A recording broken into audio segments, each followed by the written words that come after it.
hotline is 866-503-3926.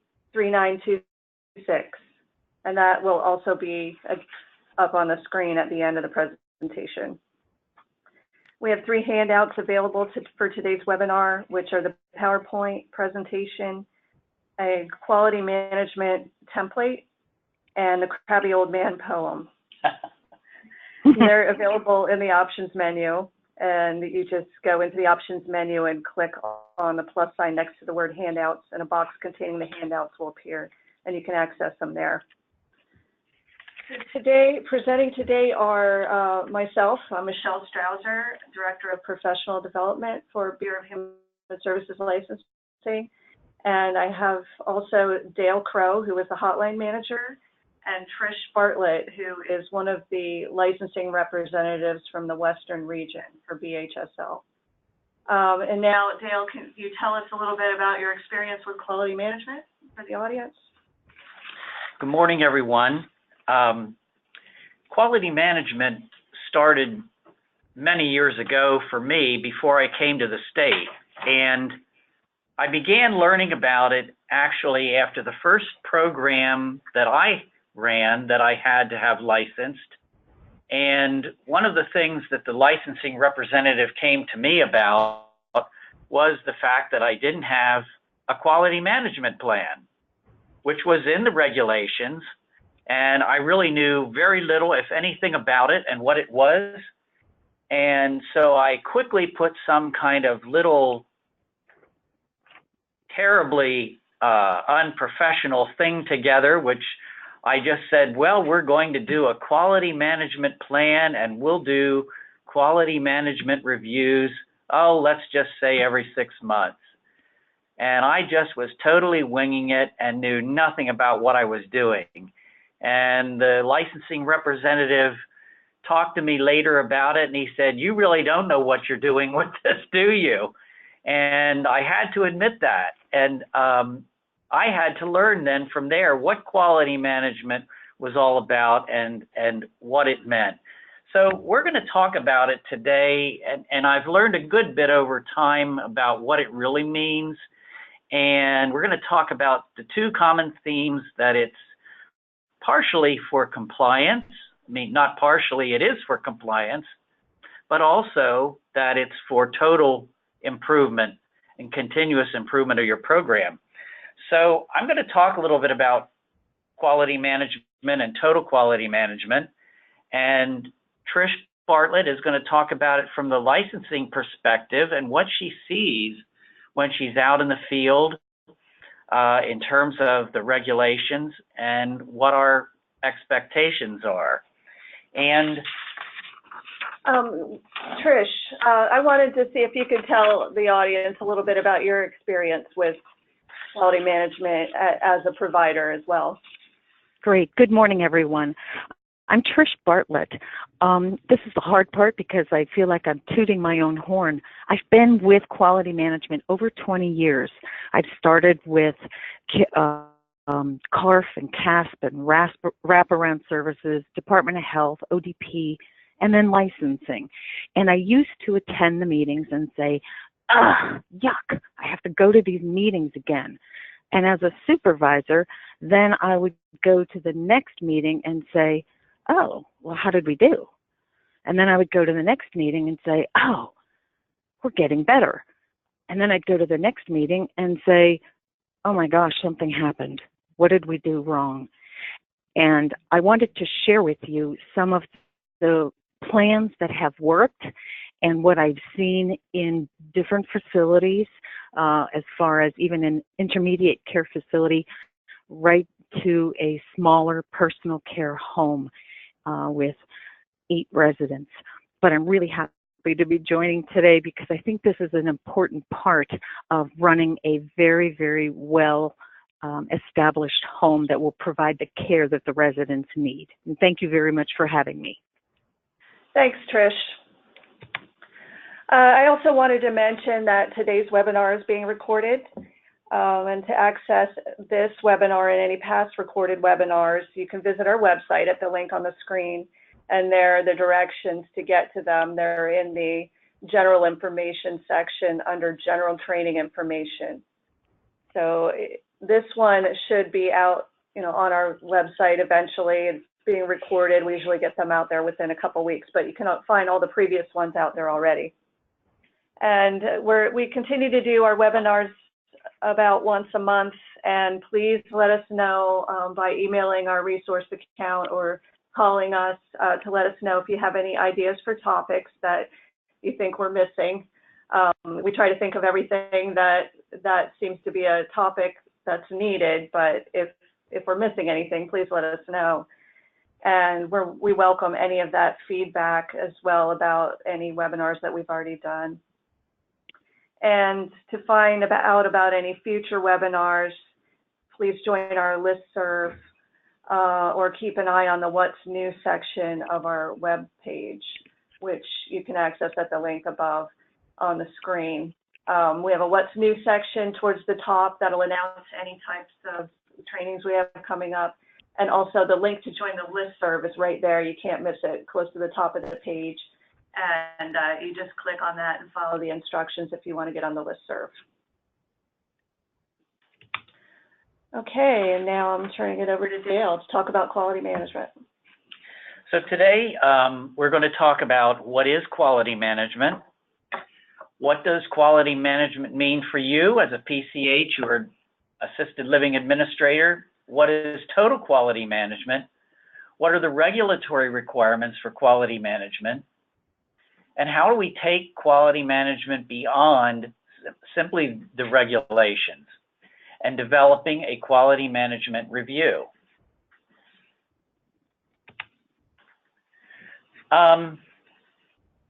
First off, just a basic definition as we, again, try to meld the concept of regulatory requirements with total quality care and quality, the quality care for residents. The quality management is the action of overseeing all activities needed to maintain regulatory compliance and quality resident care with an overall goal of excellence in both areas. Quality management requires that all employees at every level foster an organizational culture based on quality care, resident satisfaction, standardization of service, and employee empowerment. A lot of kind of cliche type phrases, which we're going to talk about in detail as we go along here. The whole concept of total quality management is not new. That's the good news. Actually, it's been around for quite some time, even beyond the early works of, many of you may know the works of Edward Deming and others.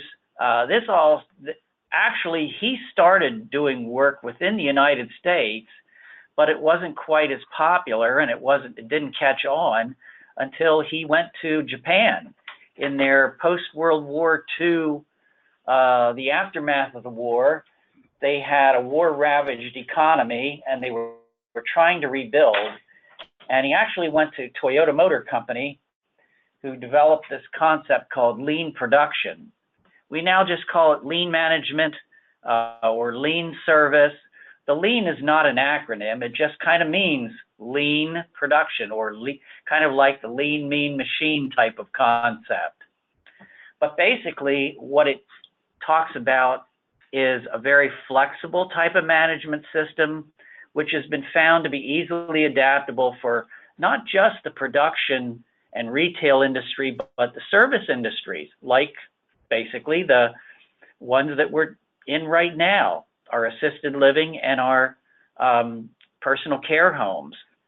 Now, one thing I would just like to kind of say up front here is that I know that we're speaking to an audience of people that, some that are very large, that have large corporate backgrounds, to some that are relatively small. You can use these concepts in any size type of facility, but I also know that many of you who have an HR department in the larger facilities, you may use some other kinds of models, and that's perfectly okay. We're not trying to sell you on anything. We're simply showing you something that works very effectively, and it works really well for the small folks that don't have the time and the resources to have some kind of a whole HR department. One of the concepts of total quality management is that every staff member must be committed to maintaining high standards of service in all aspects of the company's operation. That means everybody from the guy who takes out the trash, the person who's maintaining your landscaping, mowing your lawns, to your aides or techs, your nurses, up to the administrator. Everybody has a role, and they're equally important. And especially in smaller agencies where you don't have quite the numbers of staff, it really helps to take the pressure off of upper management so that they're not always the person who's faced with, oh man, I have to prepare for our next, licensing visit that's coming. It's always on my shoulders. This way, everybody shares some of the struggles, but also shares some of the successes.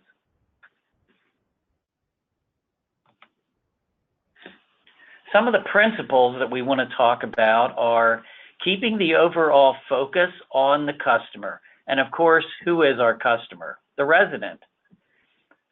Having a strategy to improve. So when you're looking at your plan of corrections for your annual inspections or any kind of investigation, if there has been any, you look at, well, how are we going to overall improve our quality over time?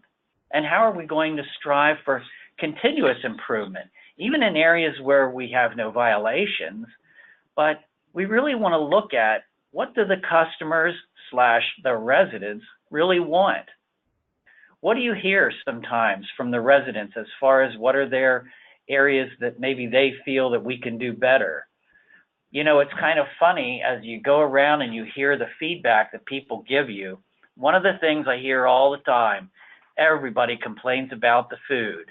Well, how can we, do something better or unique as far as the kind of food we serve and how we serve it and that sort of thing? Produce quality work the first time and every time. I liken this to, one time I heard a story from somebody. They said, how do you know when you're doing quality work? If someone told you that we produce a quality product 95% of the time, would you think that that's a really good, high production standard? And most everybody in the audience would say, yeah, 95%, that's pretty good. Well, they were talking about a group of people that had a ruler factory, and they made rulers. The old wooden rulers? They're the ones that are supposed to be 12 inches long. I think that's what a foot still is. Well, what that means, 95%, is that 95% of the time we produce 12-inch rulers. The other time, they could be 11 inches, 10.5 inches, maybe 11.5 or 11.7 inches. And then we kind of thought about that and thought, well, geez, is that really quality at all? How can you let something go out the door that's not a foot if that's what it's supposed to be, a foot long? Well, we're talking about quality all the time, every time. And another really important thing here is encouraging mutual respect and teamwork on your entire team. Remember, the folks that are the custodians, the landscaper, the nurses, everybody is equal in terms of what they contribute to the team.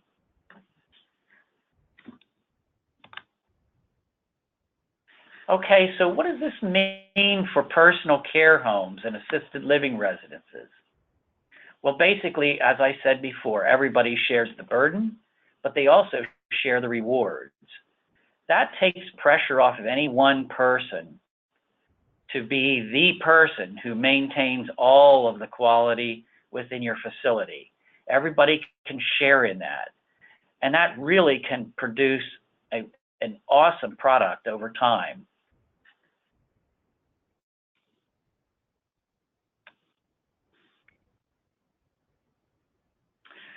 The basics of quality management, we start here. We're going to talk about the actual regulations and how we look at regulatory compliance.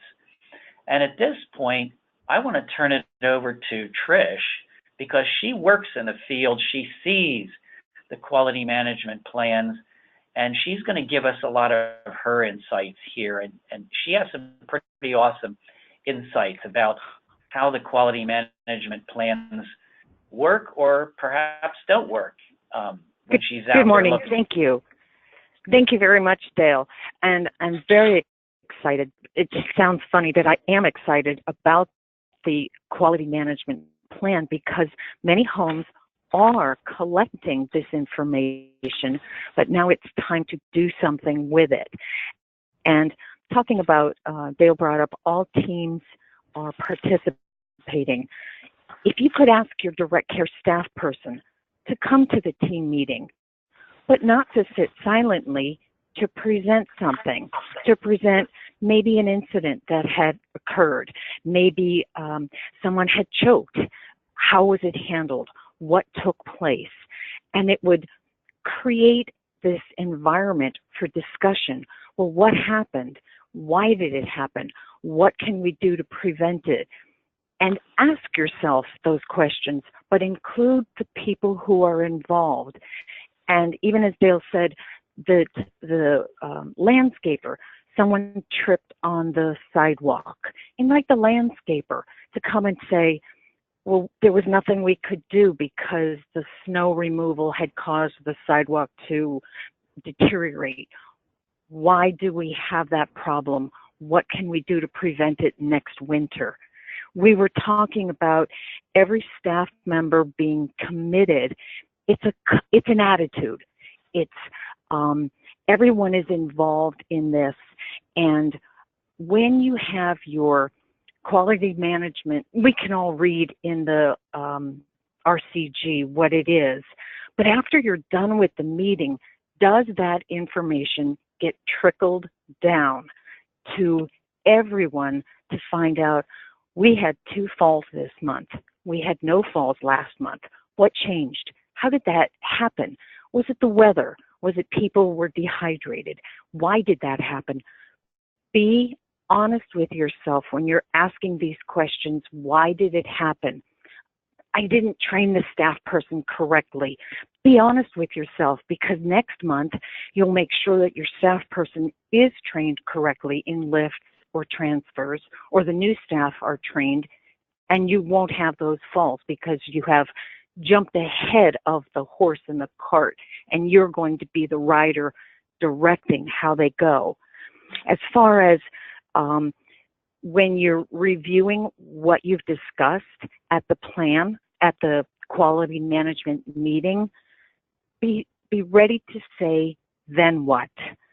Okay, we found out that we had 15 falls, all for the same person last month. Then what? It's great that you have all that information, but then what? What did you do differently? Who was responsible to make that change? And did it actually take place? You have all of this information in front of you. Now use it, because it's going to help you. You won't have incident reports. You won't have complaints because you're jumping ahead of the horse and cart and you're going to be the driver. That's what I have so far, Dale. Well, one of the things that,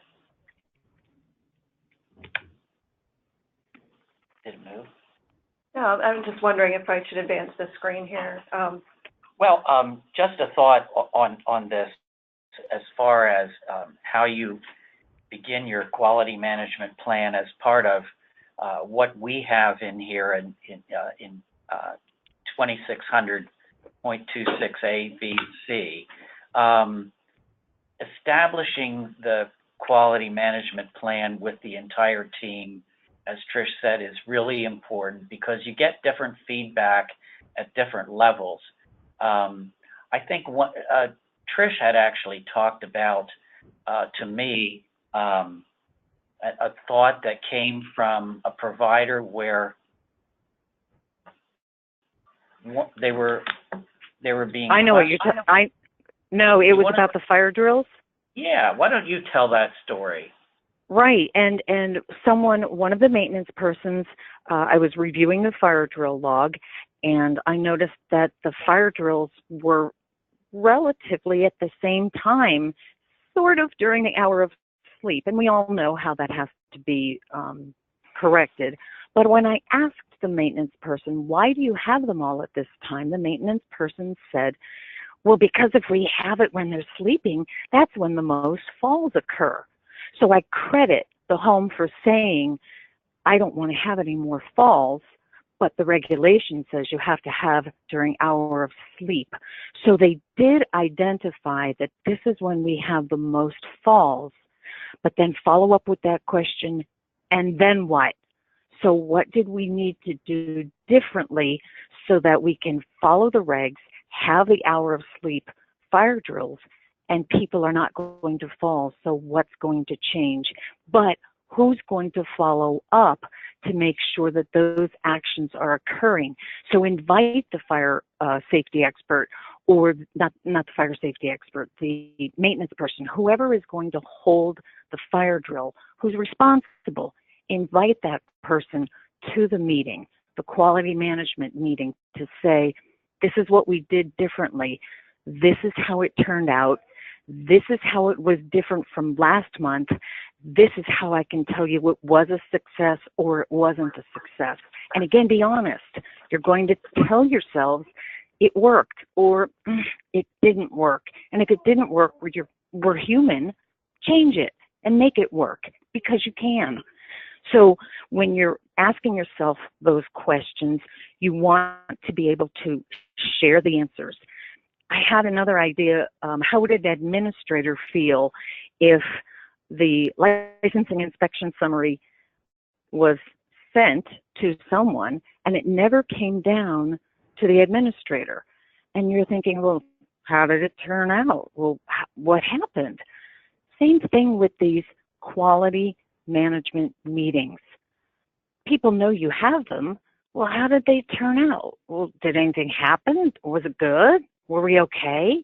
And remember, I myself need an attaboy. I need somebody to say, hey, you did okay, kid. You did all right. And it's okay to make sure your staff know, listen, we had no falls this month. That was awesome. Thank you. Everybody did a great job. And trickle that down to let them know that next month, you know, we have a feeling that it's going to be hot. People are going to be very, very thirsty. We want to get ahead of the horse in the cart. We don't want people to be collapsing because of dehydration. Let's make sure that all the waters are filled. And share the information back down to everyone. Everyone is a team and they're all part of the same quality management because we're all doing the same thing. I'm part of your plan. I really am. You want to make sure that the pink book, all those regulations are being followed, and there's so many.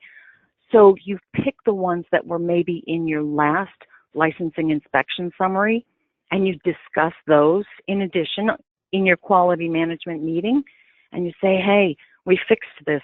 We think it's going to work. Let's see how it is next month. And once you decide that you're having these meetings, they don't have to be lengthy. Really, you know, this is a training for an hour, but you could have a monthly quality management meeting that you already have the template. You know what you're going to discuss. Then on your quarterly one, maybe have it longer. You know you're only required to have one. But this is information for you, and you can use it to make your home really, really shine and really not have the complaints or the violations. And people will be happy. They will love that my grandmother is being taken care of. And nobody in the lay people are not worried about regulations. They want mom or dad or grandpa to be taken care of. And if you do these things and you follow and ask yourself, did we do it? Why did we do it? You will have a much happier result with your staff and with your residents. Dale? Yeah, one of the things, if just to kind of interject that, we're not telling people to come up with some kind of really fancy system. You may have something pretty sophisticated. As you go along, you may want to get into different kinds of collecting of data about certain areas of concern, or areas that you feel that you need to improve. We talked a lot about falls, trips, things like that. But there's other areas, of course, you know better than we do what they are. But simply as you develop your plan and you have your review meetings, we're saying in the regulations that you only need to do one once a year. I'd recommend doing it more often than that, quarterly, at least 6 months, maybe even monthly. They don't have to be long. They can be relatively short. And once you kind of get down a routine, you can sort of plan out your own, standards for how you're going to do these reviews. Really what, we have here the elements in the RCG, basically the date of the review, the persons involved, how the review was conducted, the findings of the review. Very important to keep those things on paper, that you have it in writing, so that when you kind of review it again, you know where you're going from there and what you've done that worked in the past, maybe what didn't work.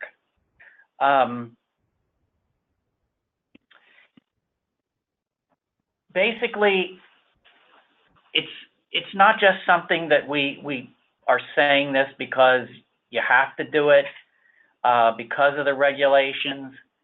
It really is something that's important for everyone.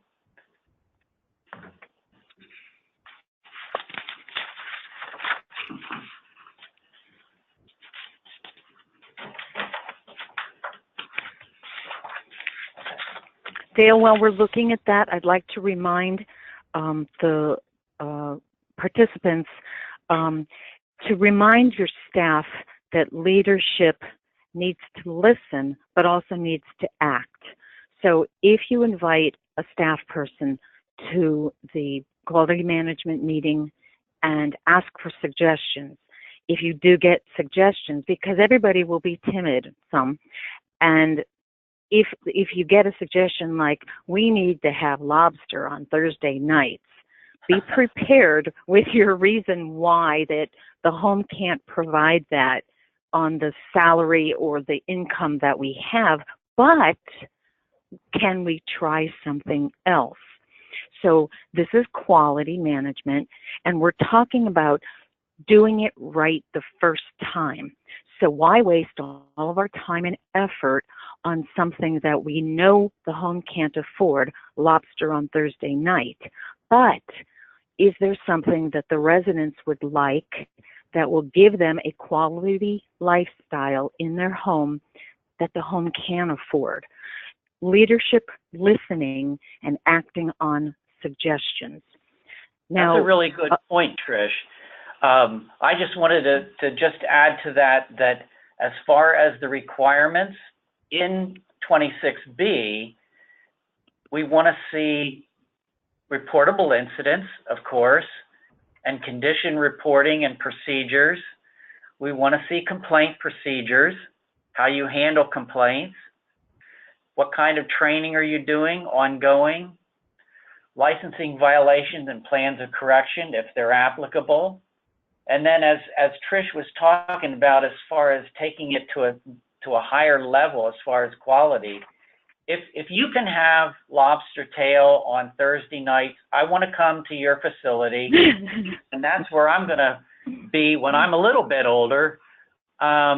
But you know, one of the things that I had talked about at a recent conference was, you know, as I said, food is oftentimes one of the big complaint areas that people have. But what about having certain like cultural food nights? You know, like we're going to have Italian night, we're going to have German night, or Polish night, or whatever, and we'll have certain kinds of foods that represent certain cultures of our residents. You know, sometimes people really appreciate that. Those are just some things that as you develop your quality management team, you can talk about, you know, even beyond just the violations, the incident reports, and plans of correction. I'm sorry, I didn't mean to, Trish, you might have something more you wanted to add there, but. I like that idea. Some homes may be saying, oh, I don't have the money to have those types of dinners. I totally hear you. If you have Italian night, then ask the residents what they thought, review it at the quality management review meeting, and find out the majority of our people didn't like that spaghetti night and were requesting something else. So there you go. If you spent the money and bought the pasta and the meatballs and you put the effort forward, but people didn't like it, that's okay. You report it, and then you report back to your staff so the staff can share with the residents. We know not everybody liked it. We're going to try something different. And it's this trickle down. Knowledge is power. Whoever has the knowledge has the power. Well, heaven sakes, pass that knowledge down. And administrators, you will not be stuck with this burden of reportable incidents. You keep them in a folder, in a binder. Ask someone, delegate someone to go into that binder and tally them for you and report it for you at the quality management meeting. Maybe a staff person, a direct care staff person. Ask them to just put them in little boxes. And then the staff person realizes, holy cow, we had 2 UTIs and 2 falls and 1 hospitalization. And that was just this month. And then ask that staff person to come back next month, and you hand them the binder again and say, will you tally these up from this month, and ask that staff person to present again. And that staff person now realizes, oh dear, we've had 4 UTIs this month. What on earth changed? And open the dialogue so that periodic reporting, calculating of the reportable incidents isn't just for numbers. It's for you to find out what is changing and then asking why. Why did that change? The condition of it. Were we short-staffed? Oh my goodness, we had the flu. I could imagine all of the UTIs and the complaints. Everybody had the flu that month. That may have increased the complaints. And even talking about your staff training, are staff saying among themselves, I have no clue how to pick up Trish Bartlett. She's a 2-person assist, and nobody ever showed me that. So when you invite the people who are direct care to your meetings, they will be able to say, well, I've talked to like 3 or 4 of my peers, and they have no idea how to pick up Trish Bartlett. Oh, well, we can schedule one of those meetings or one of those trainings, and you're avoiding the possibility of the fall. So you're reviewing in those required elements, but you're also establishing what does your home in particular need to make your residents happy, healthy, and safe. There was one other thing I wanted to share regarding, and we're not going to get off on a tangent on glucometers, but I did have a suggestion regarding those glucometers. I know that many homes are assigning someone, whether it's a med tech or an LPN, to do those checks to make sure the glucometer readings on the device match the MAR, because you know they have to. Then when you have that, there were 6 people, residents, and Trish Bartlett is a direct care staff person trained in medical administration, and I checked all 6 of those. Trish Bartlett should be invited to the quality management meeting review, because now I am the direct care person who has taken ownership of that review. I have said, yes, I checked these. Yes, they match. Yes, my name is written down on this. And it's taking ownership. And it's giving your staff the power to be able to say, no, we had something wonky going on here. Oh, that's a professional word, wonky. and we need to figure out, why were these numbers not correct? And it's not the big cheese looking down and saying, why aren't these glucometers correct? It's somebody right there doing it and being able to tell you what's not happening or what is happening. Then practical demonstrations regarding fire drills. I know that fire drills they're frightening. Residents are very rattled most of the time, especially during the night. The past 6 months, I have walked into personal care homes where the egress is blocked. But you look at it and you say, well, that's not really blocked.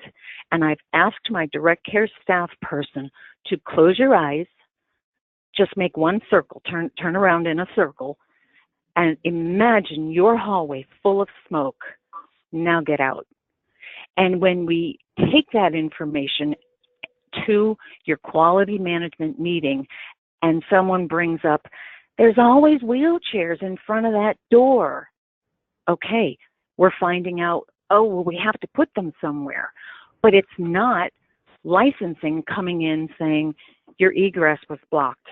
It's someone saying, we have nowhere to put these wheelchairs. What do you want us to do with them? And they're telling you, and you as a group in your quality management meeting are saying, we need to come up with a plan. Don't leave that meeting until you say, all right, who's going to be responsible for coming up with an idea? And when will you have that idea in place? Date the follow-up is completed. Trish, that's another really good point that I think that we want to emphasize, and some of the questions coming in relate to this a little bit, that when you're proactive as a team, you actually are proactive throughout the year, not just proactive up to the moment or during the time when we were doing an inspection. So that, as Trish is pointing out there, your staff can actually point out things that could be problematic if the inspectors were coming in. However, those things could be corrected a long time before we would ever even show up. So you're looking at things from a quality perspective there, not a gotcha mentality after you've been cited for something. I mean, our goal is not citing people for the sake of saying, oh, good, we got something on you here. The whole idea is to help you to improve your quality. And as you do more of this throughout the year, I think that in the end, it's going to reduce the number of violations that you have. I mean, ultimately, our goal here, we have a twofold process in terms of quality. First of all, number one is compliance, fewer violations, fewer complaints, fewer reportable incidents. But the ultimate goals, of course, are more efficient work. How can we work smarter, not harder? Because you're all working very, very hard. And we all know that in most cases, you're very limited in terms of the staffing that you have. Fewer staff injuries, fewer workman's comp claims. That can also be another goal. Lower staff turnover, better job satisfaction. You know, again, it's no secret. I mean, everybody's got a bottom line. It's very difficult to try to maintain a bottom line in an industry where it's very, very razor thin in terms of what you can afford, what you can pay for. And sometimes there are things getting staff involved and empowering staff can be just as good, well, maybe not quite as good as a raise, but sometimes it's just about as good to say, I'm on this quality team, and I brought some things to the team that they heard me. They heard my voice. They took my suggestion, and it helped make a work process more efficient. And you know, sometimes those are the people that you see their picture up on the wall that this is the employee of the month or whatever. You know, I've seen that in a number of places. That helps to make people feel better about their jobs. And then ultimately higher resident satisfaction, where the residents feel this is a pretty good place for me and I like staying here.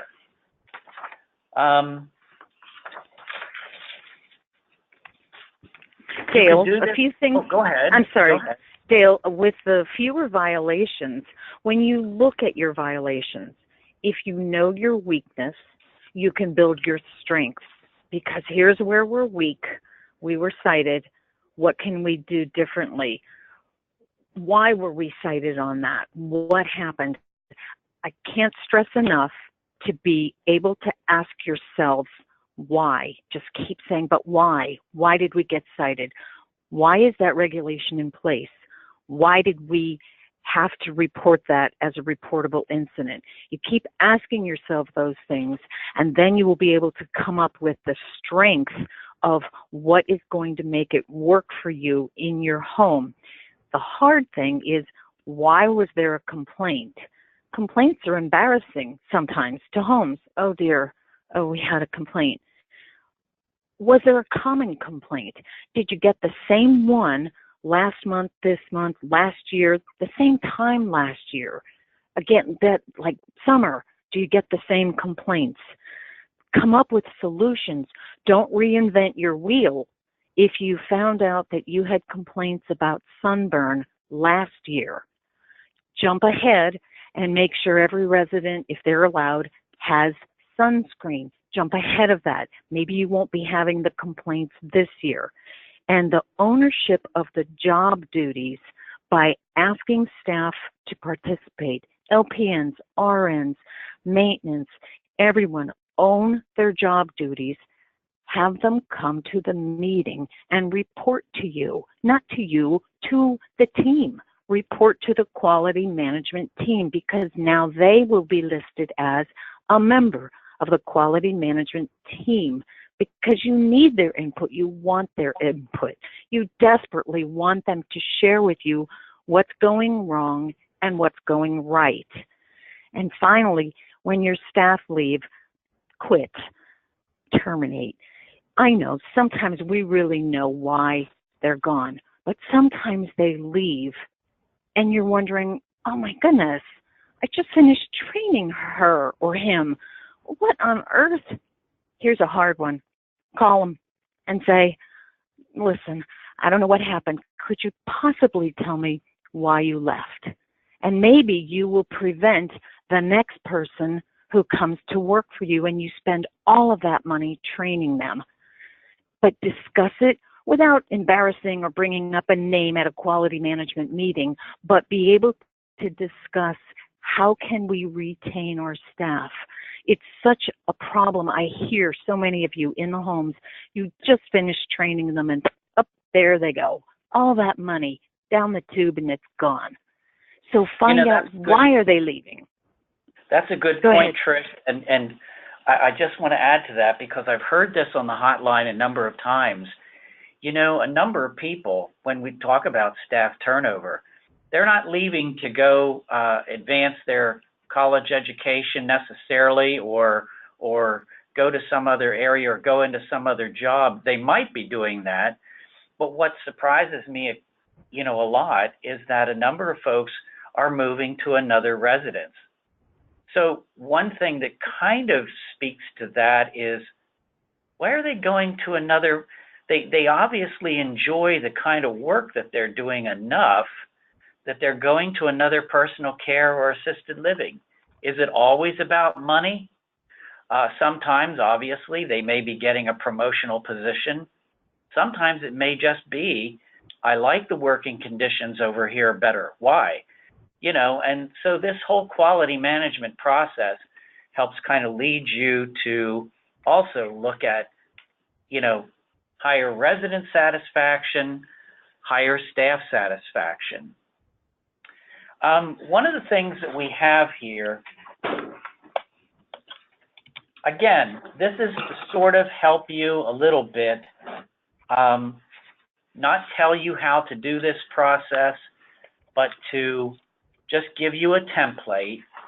We have a quality management worksheet that was developed. And again, you can simplify this, but it gives you a template for a plan that you can use in your reviews, that gives you some of the basic demographics of when you did it, how long you were in the review meeting, what are the areas that you identified as needing improvements, and you know, then how did you develop a plan? What needs to be improved? How can the identified areas be improved? What are the processes that can be developed? What are the barriers? Well, we can always say, we don't have money to do that here. Okay, well then what? What can we do?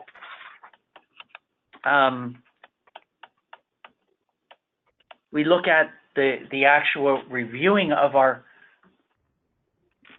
reviews.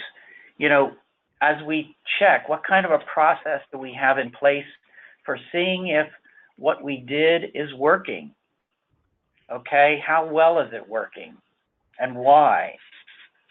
When we go back to the story that Trish had mentioned earlier, where the particular personal care, we were looking at their fire safety, you know, their fire drills, but they were identifying in that process something else that was an issue for them, individuals falling. And they had already identified certain pieces of data that was relevant in that, well, we find that people fall at night. They fall after bedtime hours. Well, you can think of certain obvious sort of conclusions there. But then if you also have the issue that we're not complying with our fire drill regulations, because obviously, yeah, we sometimes don't like doing them at 2 or 3 or 4 in the morning. No one likes to get up at that time for a fire drill, but fires can happen 24/7, as we well know. So how do we comply with that regulation and yet look at the fall issue? So those are all kinds of some of the things that you may be looking at in your quality management review process. But again, look at this particular worksheet, see if this works for you. If it doesn't, come up with your own process. One of the things that can be helpful over time is to look at data. But again, sometimes some of the smaller places that may feel like, oh no, what are they trying to tell me now? I have to develop spreadsheets and surveys and graphs. Well, not really. If you can do those kinds of things, that's fine, but you don't have to. You can keep anecdotal data. There's nothing wrong with that, as long as you understand what that anecdotal data means. But if you are savvy and you can do a little bit with some kind of small spreadsheets or surveys or graphs, you can have a pictorial view of just where are we throughout the year with things like preventing falls, preventing other sorts of injuries. I have to share with you the one quality management worksheet that's just a bunch of boxes. All that is a Word document. I am not super savvy on Excel spreadsheet. So all that was a Word document, and you could put in what you need in there, but these are the things that would be great to compare one month to the next, because then you can see, are we improving? Do we have some need for new training? Is there something radically going on? And you can add to that. But again, this was a Word document. You could handwrite this. But it's really great at the end of your meeting if you can sum up. Sometimes when it's very wordy, I am a visual learner. So when it gets too wordy, I look at it and go, oh, blah, blah, blah, blah. That's what happens. And when I see it in numbers like this, last month, 2 reportable incidents. This month, 4. Okay, boom. I know what happened, or I know where I'm headed right now. And you want to be able to have everybody in that meeting be able to go and leave the meeting with some information, not a jumble like Trish would have with all the words in her head. Everybody gets a chance to say, wow, we did really great this month. This is awesome. Or, holy cow, how did everybody get a UTI? Or 13 out of 17 get UTIs.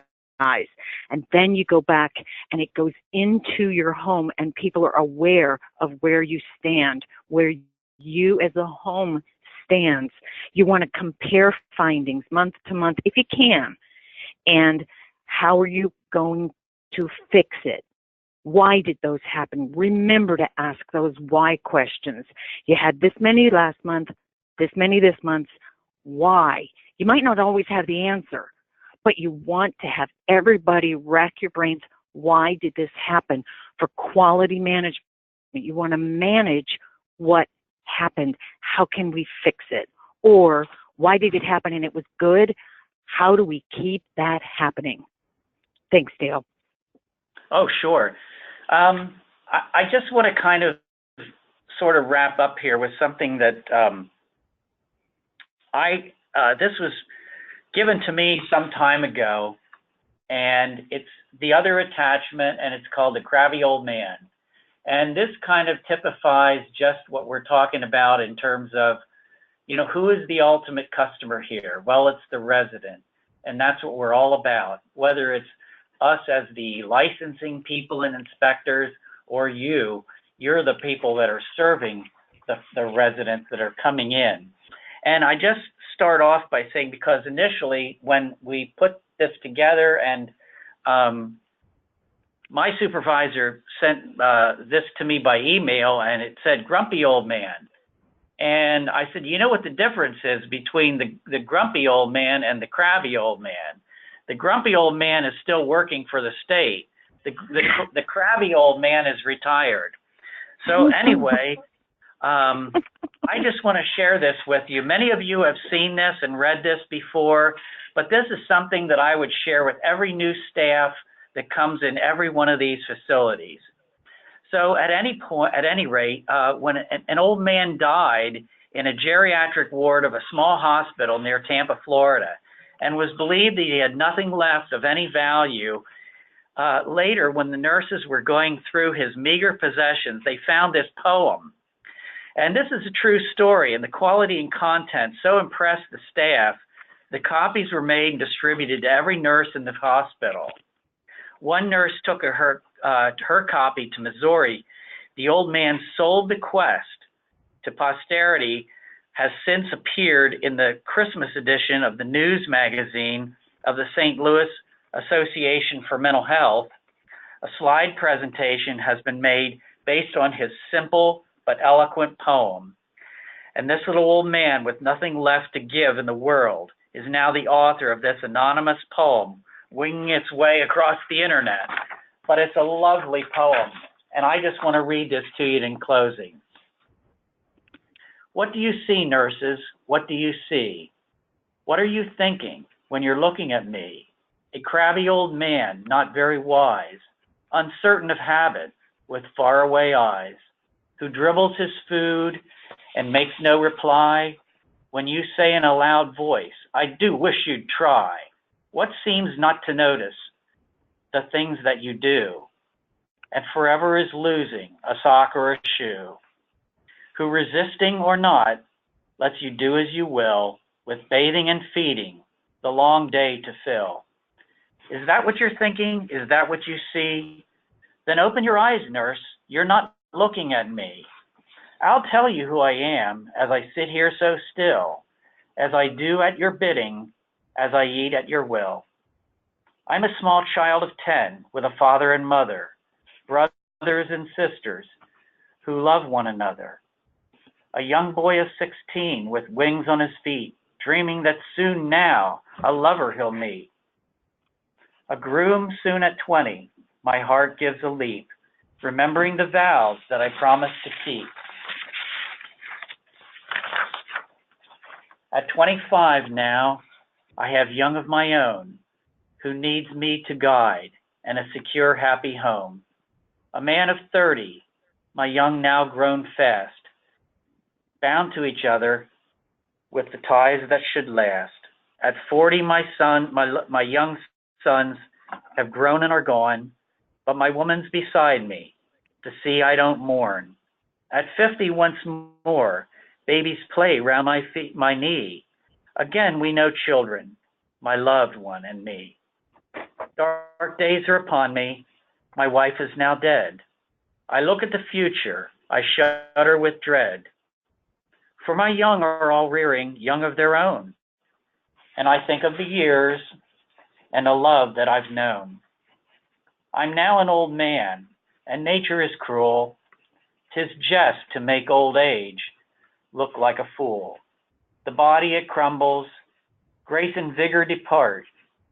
There is now a stone where I once had a heart.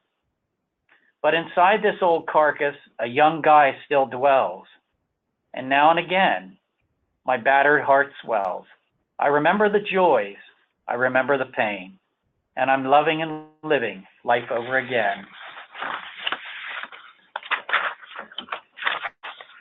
I think of the years, all too few, gone too fast, and accept the stark fact that nothing can last. So open your eyes, people, open and see. Not a crabby old man, look closer, see me. Remember this poem when you next meet an older person who you might brush aside without looking at the young soul within them. We will all one day be there too. So share this poem with all of your staff. I think it's perfect in terms of basically demonstrating who we're really working for and what does quality really mean.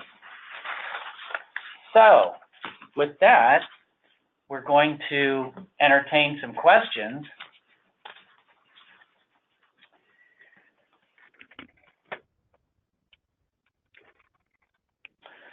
Okay, if a community is just starting a formal QA process, what are the first topics they should focus on? Med compliance, resident concerns, falls, reportable incidences? Very good question. Well, first of all, and Trish, jump in here at any point, we obviously know that compliance is critical. So the fewer licensing violations you have, the better. So obviously, if you have falls or other kinds of incidences, you're going to be looking at those, obviously, to see would those result in violations? Is one area of quality or concern an area that perhaps we don't have adequate staffing? Perhaps we don't have adequate staff training. Any number of things like that. But you can take this. Oh, go ahead. Dale, I would agree with that and look at 26B. And if you have no incidents that month, okay. But follow 26B. What's your plan going to address? Did you have no staff training? That's okay. Put that in there. And I really want to stress the importance of documenting the meeting, the minutes, the signatures, the dates of who all attended. So on that, just starting out, look at 26B, reportable incidents and conditions, complaint procedures, staff training, any violations you've had or corrections if you had any resident councils, then that'll get you started. And if something new comes up the next month or the next time you meet, you can add it to it. But you want, like Dale said, definitely you want to make sure that the pink book, the RCG, is covered. Yeah. Well, certainly, and I mean, we're saying that any kind of violation, possible violations, would be primary concerns. Anything that would be, say, a fire safety or life safety kind of concerns, obviously are first and foremost. But along with this, you can look at just any kind of resident concerns that they have, any kind of, how can we do better at this kinds of questions. So they all kind of tie in terms of looking at the formal process.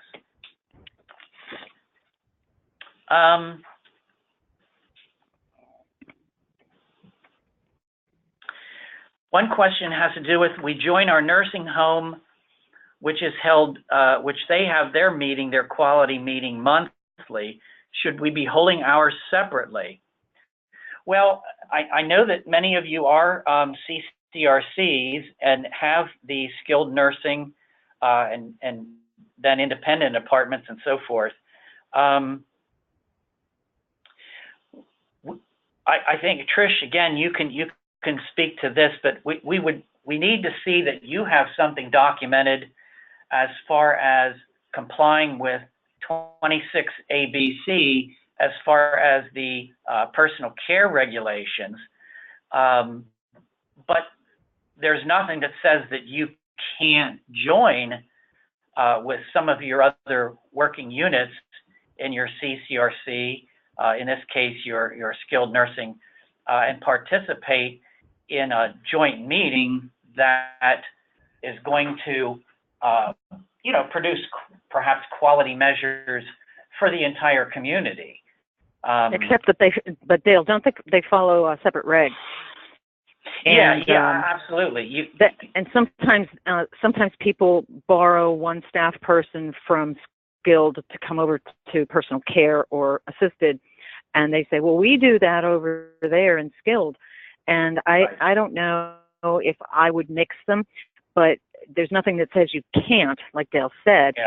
Yeah. Except you may end up spending more time talking about, oh, well, that's their reg, that's not our reg. Well, yeah, so, that's true. I mean, the big thing there is that you have to remember that skilled nursing regulations and personal care and assisted living are not identical in some areas, so that if you're looking at certain specific regulations, you have to, as Trish said, be very specific and make sure that those are separated out for each unit. I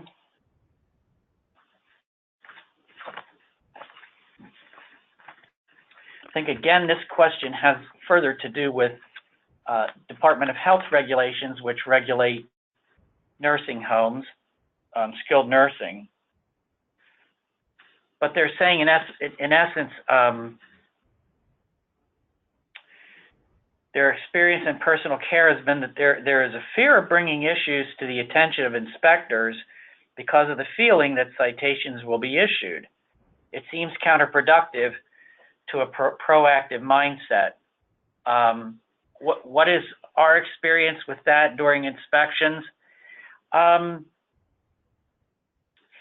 we come in for an inspection or investigation, we're coming in there because we, either an investigation where there could be a direct violation of some kind or another. When we are inspecting you, and I again, Trish can jump in on this one.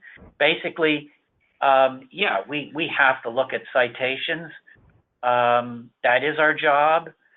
But the quality management process, as we've tried to stress, is a year-round continuous process.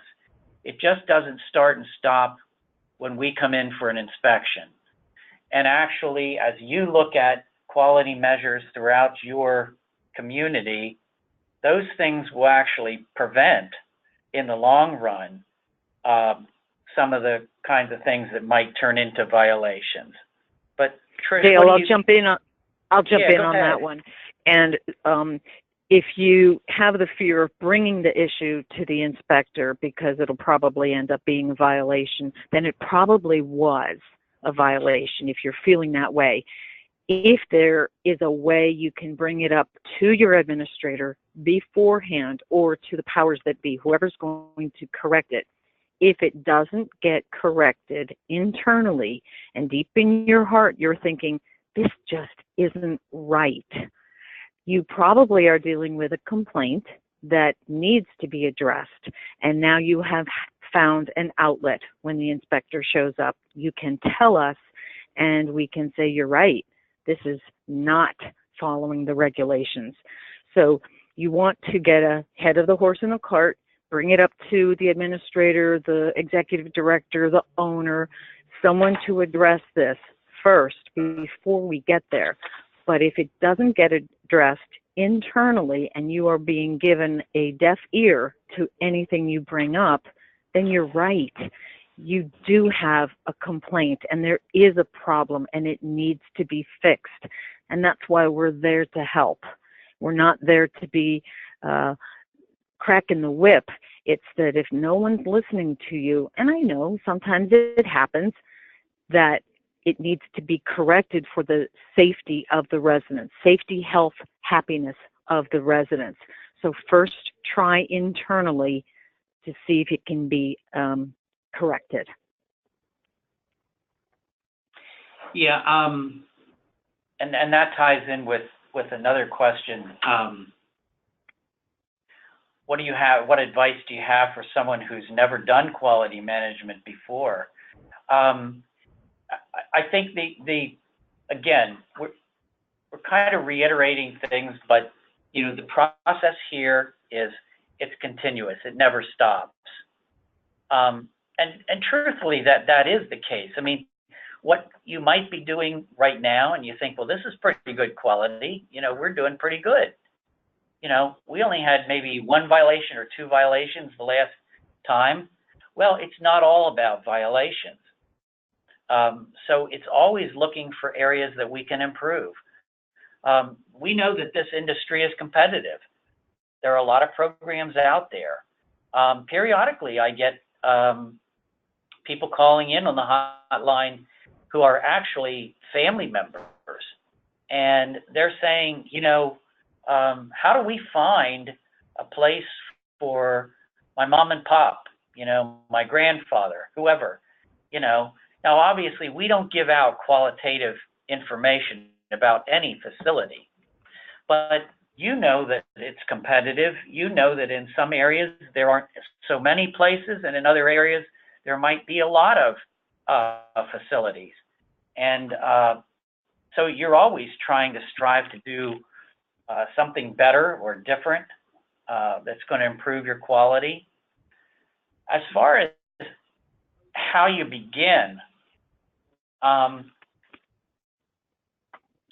as we stressed, it doesn't matter how big or small your facility is, whether you have half a dozen staff or whether you have 100 staff. Starting out basic, it doesn't. You can modify this and evolve it as you go along, but set up a regular review process. Look at the regulations as we've spelled them out here, the 26 A, B, and C, and see what the basics are that you need to have to make up a review process. Look at the kinds of things that we're looking at as far as in 26B that are the things that you want to look at least initially: reportable incidences, complaints and complaint process, how that's handled, staff person training, what kind of violations and plans of corrections, if applicable, that you've had. And what does your resident family council look like? What kind of resident input do you have in all of your services? Those are your basic kinds of things that you're going to start off with and reviewing with whatever number of staff you have at the table. And if you're a large facility, obviously you can't have 100 people at the table. And obviously you run 24/7, so you've got several shifts. You can't have everybody at the table for that. But how can you give people a voice? How can you switch over and have your meetings at different times so that more people can come to the meeting? Or invite different staff to the different meetings that you're doing quality reviews. And of course, keeping notes and writing it down and having a regular time that you're going to meet. We're going to meet quarterly. So we know when we leave this meeting when our next meeting is going to be. Those are the basics in terms of how you start off. And you can evolve as you go along. There's nothing that says that this process can't change. That's the beauty of it. It can continuously change as your needs change. As you grow in a community, then your process grows and changes. Dale, one thing for advice for someone who never did quality management before, have your first meeting and then ask, how did it go? Ask yourself, how did it go? Did we cover everything we wanted to? And maybe your second in command, whoever's with you, say, what did you think? If you were to ask whoever attended the meeting at the end of the first meeting, all right, we're here to convene our first quality management meeting because they told us we have to. Ask them, why do you think they're making us do this? And just listen to some of the answers. Oh, because we have to. Well, why do you think they want us to review complaint procedures? And if you're honest with yourselves and you listen, well, oh, because they want us to figure out why we have complaints or what they were. Well, why are they asking us about training? There's that why word again. And when you have your own people telling you, oh, this is why we're doing this, it's not because the Pink Book says so. It's because it's for the benefit of the quality of care going out of that home, and your residents and families are going to be happy. It's the basis. So after your first meeting, you go, oh my goodness, that was wild. I don't know how that went. That's okay. You're reviewing it, and you're reviewing your own quality of how you held your own first meeting. And the next meeting, you'll say, all right, I'm going to do this different. And that's it. That's a really good point, Trish, that this almost, evolves into a very open, kind of honest, sometimes brutally honest process among all the staff that are looking at things and saying, okay, how do we really need to make some changes here? It's funny, and it really takes you beyond just because the state told us we had to do this, or because someone above us in corporate said we had to do this. One time I went into a Sears Roebuck, and yeah, I'm using a company here. Not that there's anything wrong with Sears, but I went into a store and I saw a young man who was at a cash register, and he was wearing a button, and the button said something like customer first or whatever. And I asked him, I said, what does that mean? He said, oh, I don't know. He said, they just told us we had to wear these. So this is no bust on any particular company. It's just that you want to make this a product that's yours, and that it's more than just because someone told you so or someone told you you had to do this. We want to do this because this is how we are going to become, number one in our industry or whatever, and the best Dale. quality around. Oh, I'm sorry. Go ahead. And I'm going to piggyback on your example from Sears, because in the Western region, we cover 21 counties, I believe. I have to travel and stay overnight. I stayed in a hotel last week, and the first thing I did was I looked for my emergency exit because I'm in a brand new place. I have no idea where I am. I walked down to the bottom floor and found my emergency exit had chairs in front of the doors. So I took a picture because it bothered me. Then I went up to the second floor, and I was on the fifth. And on the second floor, where all of the conference rooms empty out, there were tables and chairs against the wall that blocked the hallway to get down to the emergency exit. And it occurred to me that that general manager, or as we would call them in a personal care home, administrator, didn't do his rounds, his or her rounds. So when I checked out and they said, how was your visit or how's your stay? I said, it was fine. May I speak with your manager? And they said, huh? What does this deal with? I said, fire safety. And I just casually said, I think you need to do a walkthrough. No, I didn't say who I was. They just know that I'm Patricia Bartlett. But that showed that someone in a higher position didn't do a walkthrough, and I don't know what their policy was, but I had my emergency exits that I want open for when the fire alarm goes off in the middle of the night, and they were blocked egresses. So when you're planning these meetings, make sure that you have walked through and seen some of these things. Have you looked at a glucometer? Have you sat in on a resident or family council? Have you even seen some of the staff trainings that are going on?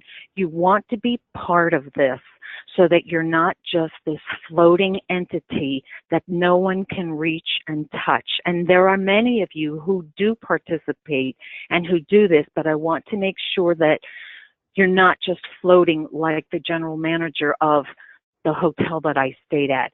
He had no idea that those were there. Sorry about that, Dale. No, that's all right. That's good. Okay. Do you want to do this last question? Trish, maybe this is one that you can add to. In the example earlier, when they were talking about what do they do to prevent falls but keep the regulations, I'm not sure if this had to do with the facility that had the fire drill issues, or That's what I'm assuming. yeah. So did they ever talk about the fall issue, or? I cannot, as a licensing rep, tell the home this is what you need to do to correct this, because Right. each one of the homes has 2 or 3 or who knows how many mobility needs. But what I have to say is the home needs to come up with a plan. If you know that these 3 residents are the ones who fell during the last fire drill, what are you going to do to prevent that? So it's not necessarily you're preventing all of the unforeseens that ever possibly can happen, but if you know that resident 1, 2, and 3 fell during the last fire drill, you definitely want to review who assisted, what time it was, where was the resident, were they sitting on the john, were they in their bed, do they need a 2-person assist? And then you're going to look at your own home and figure out, are we meeting that person's need at that time of the day or night so that we can help that person safely evacuate? So you're looking at, you've got more variables than anybody else, but you're going to look at those 3 or 2 specific ones, because that will help you launch forward to figure out, oh, well, we also have another resident who likes to sleep in her lounge chair and uses a walker and can't get up from her seat independently. Oh, well, what are we doing for that resident also? That's the prevention you're trying to work on. Yeah, and that's a helps. good point. That, yeah, I mean, I think that's a good point, because it sort of tipped off this particular personal care, I imagine, that, you know, if we ever did have a fire in the middle of the night, we have a lot of people that have mobility issues, and we've had falls when people have tried to get out. So this might be a quality management type of process here, where we want to make sure that we've got adequate staff, we have adequate staff training for dealing with these folks on night shift, because something could happen. And if it did, you know, and we had a lot of people that were very difficult to get out, you know, what would we do? So that. Yes, you're thinking about the what ifs. Well, Yeah. if staff person A was trained on that two-person assist, and staff person A always takes care of resident who's a two-person assist, that's great. But staff person A is on vacation, and the fire alarm went off because there was a real fire. The home is thinking ahead.